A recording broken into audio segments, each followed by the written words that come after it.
매년 의료용 마약류 처방이 늘어나는 가운데 가정 내 의료용 마약류 의약품 수거 사업 예산이 3년째 동결돼 정부가 쓰고 남은 약에 대한 수거 의지가 부족한 것 아니냐는 지적이 이어지고 있다. 식품의약품안전처의 연도별 의료용 마약류 취급 현황 통계 자료에 따르면 지난 3년간 국내에서 의료용 마약류를 처방받은 환자 수와 처방량은 꾸준히 늘고 있는 추세다. 구체적으로 처방 환자 수는 2021년 1,884만 명에서 2022년 1,946만 명, 2023년 1,991만 명으로 늘었고 처방량은 2021년 18억 2,788만 개에서 2022년 18억 7,360만 개를 거쳐 2023년 18억 9,411만 개까지 증가했다. 이처럼 의료용 마약류 처방 건수가 늘어나면서 펜타닐 패치 등 가정 내 남은 의료용 마약류를 복용한 후 사망하는 사례도 발생하고 있다. 식약처에 따르면 2년 전 울산에서는 남은 마약성 의약품을 복용한 후 사망하는 사건이 2건 발생하기도 했으며 70대 남성이 부인 명의로 처방받은 펜타닐을 과다 복용한 후 사망한 사례, 40대 여성이 불상의 약을 복용한 후 응급실 방문 대기 중 사망하는 일 등이 있었다.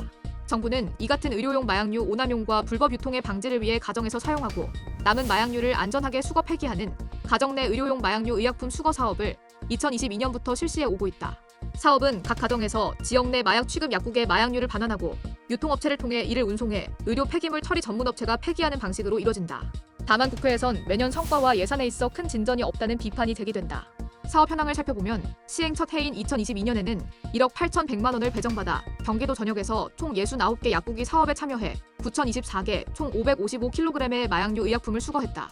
이와 관련해 2022년 국회 보건복지위원회 국정감사 당시 더불어민주당 강선우 의원은 이미 2019년 법률로 사업 시행의 근거를 마련해 놓고도 단 한 번도 예산이 편성되지 않아 계속 시행되지 못하다가 2022년에 와서야 첫 삽을 뗐다고 짚었다.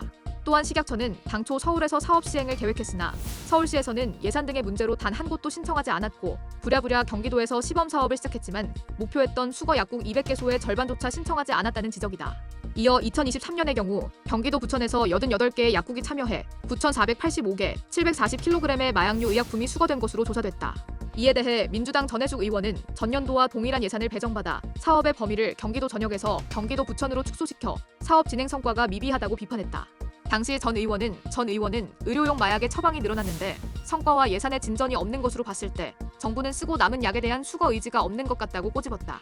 한편 2년간의 사업 성과를 들여다보면 2년간 경기도 및 경기도 부천 지역에서 수거 폐기된 가정 내 의료용 마약류만 해도 총 1만 8,509개, 1,295kg에 이른다.